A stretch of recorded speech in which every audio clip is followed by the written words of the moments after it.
अन्य समाचारों भावनगરમાં બે વિદ્યાર્થીનીઓની તબિયત લથડી હતી। સરદાર પટેલ સ્કૂલમાં બે વિદ્યાર્થીનીઓની તબિયત લથડી છે। ધોરણ 9 અને 10ની વિદ્યાર્થીનીઓ બેભાન થઈ ગઈ હતી। વિષ પ્રવાહ ખોરવાઈ જતા તબિયત લથડી હોવાનું સામે આવ્યું છે। ઉકળાટ અને ગરમીને કારણે વિદ્યાર્થીનીઓ બેભાન થઈ ગઈ હતી। વિદ્યાર્થીઓની તબિયત લથડતા તેમના વાલીઓને જાણ કરાઈ હતી। વાલીઓ વિદ્યાર્થીનીઓને હોસ્પિટલ લઈ ગયા હતા।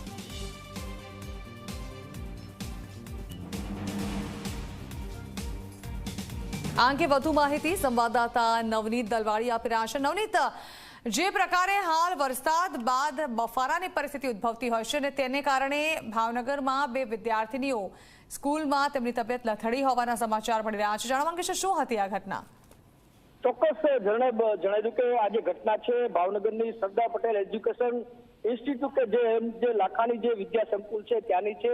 કાળિયાબીડ વિસ્તારની અંદર આ જે શાળા છે આવેલી છે અને આ શાળાની અંદર લાંબો સમય સુધી વીજ પ્રવાહ અટકી જવાના કારણે તેને ભારે બફારો અને ગરમીના કારણે તેને 7 થી 8 વિદ્યાર્થીનીઓ છે એ બેભાન બની હતી। હાલ ચોમાસાનો સમય છે પરંતુ ભારે બફારાના કારણે તેને લોકો અકળાઈ રહ્યા છે। બીજી બાજુ લાઇટ ન હોવાના કારણે તેને શાળાના ઓરડાની અંદર પંખા બંધ રહેતા વિદ્યાર્થીનીઓ છે અકળાઈ હતી ને બેભાન બની હતી, જેમાંથી 2 વિદ્યાર્થીનીઓ છે એને હોસ્પિટલ સારવાર માટે ખસેડવામાં આવી છે। એક વિદ્યાર્થીની છે જેને ખાનગી હોસ્પિટલમાં ખસેડવામાં આવી છે।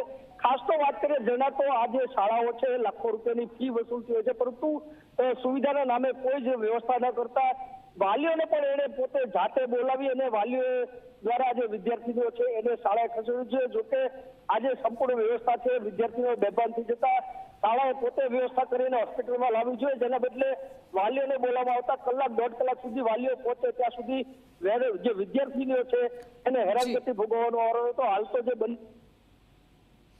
જી બિલકુલ નવનીત, આભાર।